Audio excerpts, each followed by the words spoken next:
Hello students, welcome to my YouTube channel. In this video lecture, I'm going to answer questions from sample paper number 5, beginning from question 61 to question number 70. This is the 4th edition of RK Bali navigation book. If you have any other edition book like the 5th one, the 6th one or the 7th one, that won't be an issue because the questions in those edition books are the same as the questions in this book. So let's start. Question 61.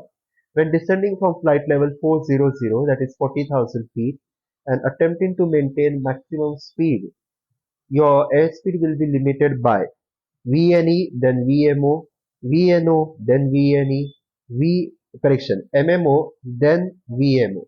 So, first things first, what is VMO? So, VMO is the maximum calibrated airspeed at which the loads imposed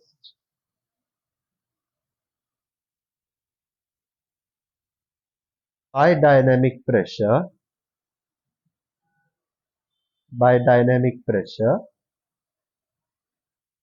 is is acceptable. So let's say the calibrated airspeed you are flying at is 200 knots at mean sea level. Now your airspeed indicator shows or indicates indicated airspeed, which is nothing but an indirect indication of dynamic pressure. So your airspeed indicator, a pressure instrument, measures dynamic pressure, right? This dynamic pressure is represented as corresponding indicated airspeed.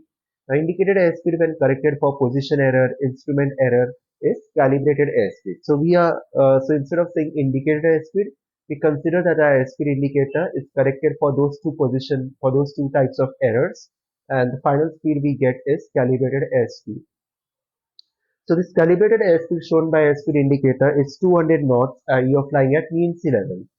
And corresponding dynamic pressure that produces this calibrated or that enables this indication of 200 knots is equal to let's say 500. Now, when you climb to higher altitudes, okay, and you are at mean sea level, you climb to 1000 feet, 2000, 3000, so on and so forth. So when you climb to higher and higher altitudes, the pressure, atmospheric pressure goes on decreasing, correct? So if pressure goes on decreasing, that means the pressure available at your airspeed indicator will go on decreasing, right? So if atmospheric pressure in your atmosphere goes on decreasing, the pressure available for your airspeed indicator to measure, to register and indicate airspeed will also go on decreasing. So if atmospheric pressure goes on decreasing, that means the measurement of dynamic pressure will also start decreasing. If the measurement of dynamic pressure goes on decreasing, all your airspeed readings will get impacted, correct? So lower dynamic pressure means lower indicated airspeed, right? Lower input, that means lower output.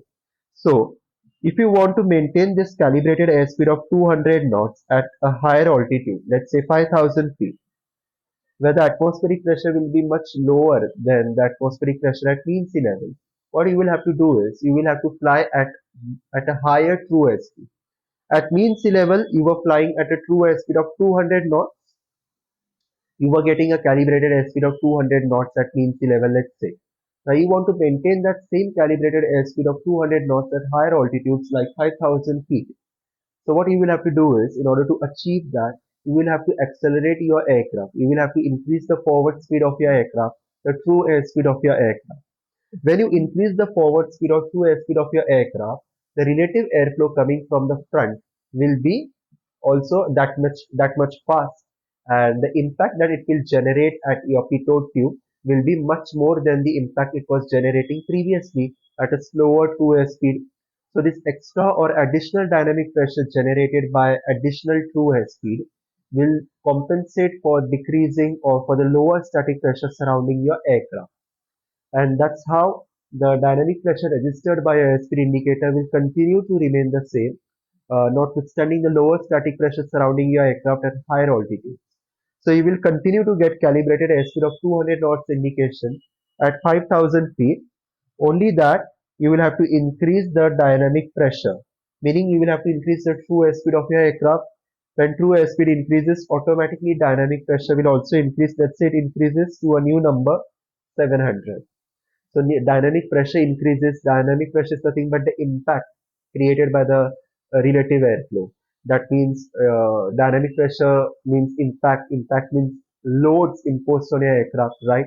So if you want to further go to higher altitudes, 10,000 feet, let's say, and you want to maintain this calibrated airspeed of 200 knots, so again you will have to increase the forward speed of your aircraft, the true airspeed. So that is possible when you again increase the true airspeed of your aircraft, meaning you increase the dynamic pressure and it becomes 900. So again the load will increase, the load acting on your aircraft will increase, right? So this will go on until one point when the dynamic pressure cannot be exceeded. Okay, cannot be exceeded, because if it gets exceeded, it will impose higher excessive loads on your aircraft structure, and that can be dangerous. So there will be a maximum dynamic pressure which cannot be exceeded, and this maximum dynamic pressure will correspond to maximum calibrated airspeed. So this maximum calibrated airspeed is nothing but your VMO, maximum calibrated airspeed at which the loads imposed by dynamic pressure is acceptable. Beyond that, the loads imposed will be too much to bear or to withstand. So this is your VMO, correct? So next, I will take a new slide. Now what is MMO? MMO is nothing but maximum operating Mach number. MMO is maximum operating Mach number. Now when the relative airflow passing over your aircraft reaches the speed of sound, we call that critical Mach number. When the first where that is critical Mach number is nothing but when any surface of your aircraft, let's say wings, most of the times it's the wings, it achieves the speed of sound. It is the first thing to achieve the speed of sound. So that particular speed is called critical Mach number. Now, whenever critical Mach number is achieved and your aircraft is actually not designed for such a high speed velocity flight, or your aircraft is not designed for that operation, high speed operations, what happens is due to this Mach number, that is speed of sound, there will be drag, intense drag, there will be shock waves formation of shock waves, and this will result in your aircraft diving towards the ground, diving towards the ground. This is called diving towards the ground, or the aircraft nose will pitch down. Okay, so that will be the immediate result of this when achieving a critical Mach number or speed of sound. Now, when you exceed this Mach number, critical Mach number, and you fly much beyond that speed, your aircraft will again be exposed to more drag, okay, shock created by shock waves. The boundary layer in contact with your wings will get separated, and then the resultant or the following airflow will become turbulent over your control surfaces. Now, this when that happens, again your control surfaces will become ineffective, just like what you experience when you're performing a stall maneuver in a general aviation aircraft. So your control surfaces become ineffective, right? You experience vibrations at the control column. These are nothing but indications of impending stall. That means the stall that is very soon going to happen. So this Particular maximum operating Mach number represents that speed where you are going to notice all these results or all these indications, vibrations, control surface ineffectiveness, increase in drag, buffeting, boundary layer goes out of contact with the control surface. So you are not to exceed this maximum operating Mach number at any circumstance, right? So VMO and MMO are the respective maximum speeds. VMO is with respect to calibrated airspeed, MMO is with respect to Mach number. Now I'm going to draw a graph like this. The y-axis represents altitude and the x-axis represents speed. Okay.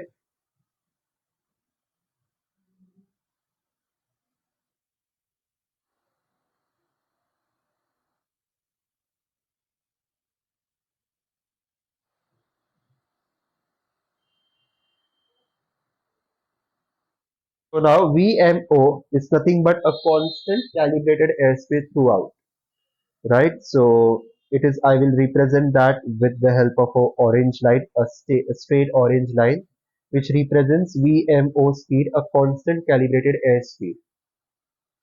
MMO is going to be represented by this blue line. So as your altitude increases, this MMO goes on decreasing. Maximum operating Mach number goes on decreasing.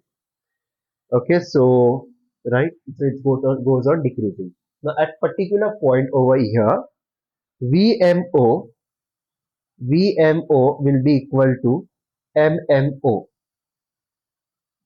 Okay, so at this particular altitude where VMO is equal to MMO, below this altitude, your aircraft will be limited by below this altitude, your aircraft will be limited by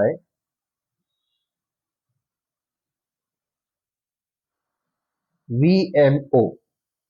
VMO. That means your aircraft, your at lower altitudes, your aircraft will be limited by a VMO speed. At altitude above this, your aircraft will be limited by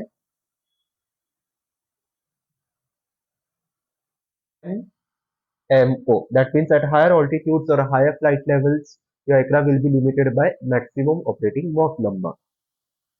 So this is the theory, this is the concept. So when descending from a higher level to a lower level and you want to maintain your ground speed, you will be limited by first MMO and later VMO, right? At high altitudes, you will be limited by MMO. Then as you descend to lower altitude, you automatically will be limited by VMO. Question number 62. During a straight and uniform climb, you maintain a constant calibrated airspeed. What will happen to your Mach number? What will happen to your cruise speed? Now, just now I have told you this. At sea level, you are maintaining 200 knots calibrated airspeed. When you go to higher altitudes, atmospheric pressure decreases, so the registration of atmospheric pressure by your airspeed indicator, which is nothing but a pressure instrument, will also decrease. If the registration of atmospheric pressure, mainly the dynamic pressure, decreases, the corresponding output, which is nothing but your indicated airspeed, your calibrated airspeed, that indication will also suffer. So you will get a lower indication. You may be flying at a constant true airspeed, but the indication shown to you will be lower because the surrounding atmospheric pressure at higher altitudes is lower. So lower registration, lower processing of pressure is happening. Now, if you want to prevent that from happening, if you want to maintain a constant calibrated airspeed indication as you climb to higher and higher altitudes, what you will have to do is you will have to accelerate your aircraft. You will have to increase the forward speed of your aircraft, the true airspeed of your aircraft. So when you increase the true airspeed of your aircraft, the relative airflow which is coming from the front will also increase by that much amount. And then if relative airflow is coming at a much faster speed, it will generate much more dynamic pressure at your pitot tube. So I have written that. So at higher altitudes, remains the same, but dynamic pressure increases. This dynamic pressure increases thanks to increasing true airspeed. Okay, so if you want to maintain a uniform, constant calibrated airspeed climb, you will have to increase the true airspeed of your aircraft. Option Bravo states true airspeed remains constant. Option Charlie says true airspeed remains constant. So again, Bravo and Charlie cannot be the case. Option alpha is the only option. So true airspeed increases, Mach number will also increase. Now let's say at how does I will extend this also, the concept of Mach number. You are flying in this particular air mass, okay? You are at 5,000 feet, let's say.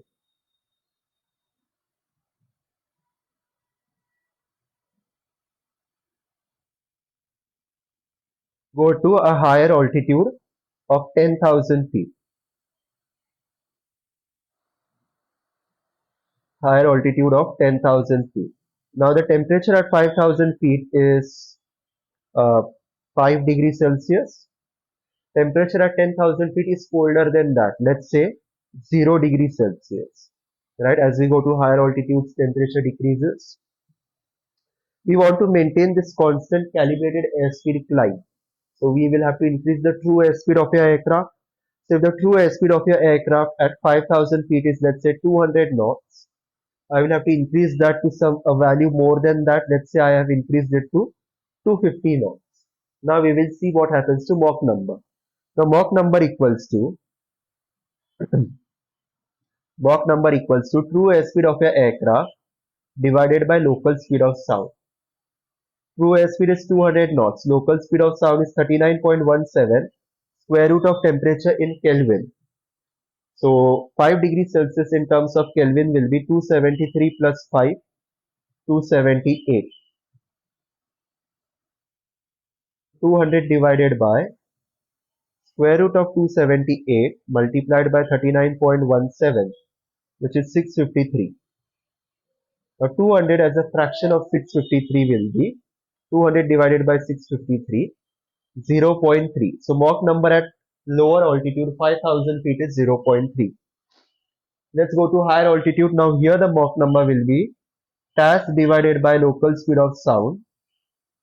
Task of 250, local speed of sound 39.17, square root of temperature in Kelvin. 0 degrees Celsius is 273 Kelvin. So 250 divided by square root of 273 multiplied by 39.17, which is 647. So 250 divided by 647 is 0.38. So you can see here clearly that Mach number has increased from 0.3 to a new Mach number of 0.38.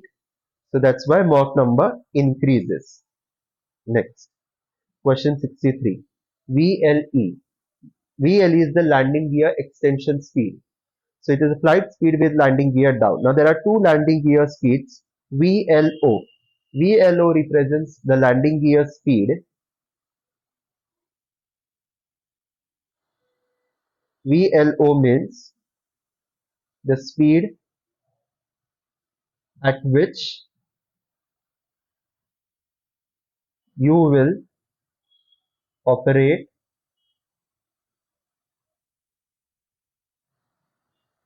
landing gear. Now what does this term operate mean? Operate stands for extension of landing gear during the landing phase of your flight. Operate also means retraction. Retraction of landing gear after takeoff or during go around. Right? So this operation includes these two terms, extension and retraction.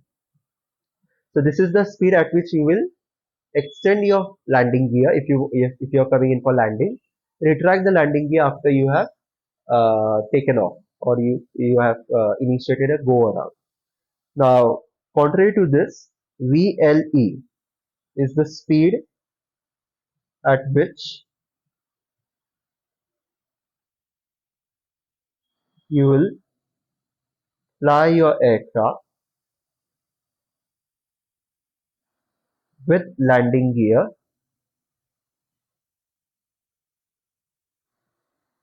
with landing gear down with landing gear down and low. Okay, so once you have extended the landing gear for your landing, so after that you are going to fly at a speed which is at which you are going to fly at speed which is equal to this or less than this.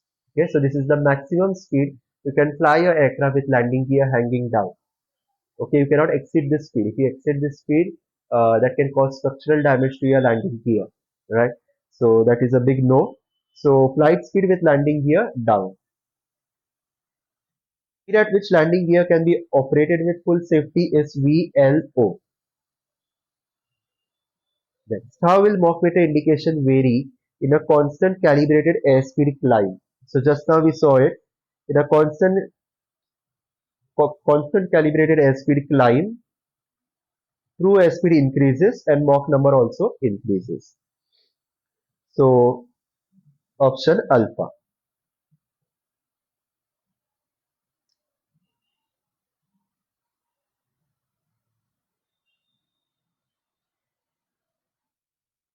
Next, what is the local speed of sound at mean sea level ISA? So local speed of sound is 39.17 square root of temperature in Kelvin. So ISA mean sea level temperature in ISA conditions is 15 degrees Celsius plus 273, 288. Square root of 288 into 39.17 is 665 now. So approximately 665. So select the closest option, 661, 662, something like that. What would happen if the static pipe becomes detached from the back of a Mach meter in a pressurized aircraft at high altitude? Okay, at high altitude. So let's say this is your Mach meter instrument.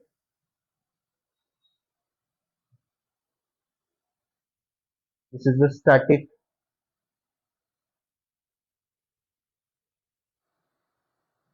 This is the static port.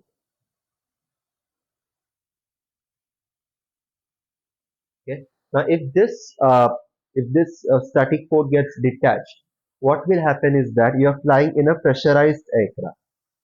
You are flying in a pressurized aircraft. Now, in a pressurized aircraft, the speed in your cabin in your aircraft, correction, the pressure in your aircraft, that is your cabin pressure, will be more than the pressure outside your aircraft, that is atmospheric pressure. Cabin pressure will be more than outside atmospheric pressure. So whenever there is a static port detachment, this pressure in your aircraft will start, this high pressure will start moving, will start flowing towards the Mach meter and it will enter the Mach meter instrument. Always the movement of energy happens from high to low. So high pressure inside, low pressure here. So all the cabin pressure in your aircraft will escape to the Mach meter indication. Now your Mach meter indication is nothing but a ratio of dynamic pressure divided by static pressure, right? Dynamic pressure divided by static pressure. So now if you are getting a high static pressure delivered to Mach number, what will happen? An increase in static pressure will result in decrease in Mach meter value, right? It's inversely proportional to static pressure. So increase in static pressure input will result in a decrease in Mach meter value. So the correct answer here will be under reading will happen even if you are flying at a constant Mach number, but because of this accident uh, and situation, you will get an under reading of your indication, Mach number indication. Next. The degrees of freedom of a gyro are determined by the number of gimbal rings it comprises. Among the flight control instruments, the artificial horizon plays an essential part. It uses a gyroscope with 2 degrees of freedom. Axis is oriented vertical by automatic erecting system. 2 degrees of freedom whose horizontal axis corresponding to a reference direction is maintained corresponding to a reference direction by an automatic system erecting system. 1 degree of freedom whose horizontal axis is maintained in a horizontal plane by an automatic erecting system. So the correct answer here is option 2. Artificial horizon 2 degrees of freedom and it is locally spin axis is adjusted or maintained vertical. Next. A slave DGI derives its directional signal from a direct reading compass, flight detector, flux valve. So correct answer is option Charlie, flux valve. Aircraft attitude is indicated on attitude.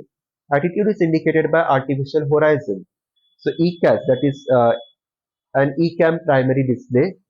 F is navigation display.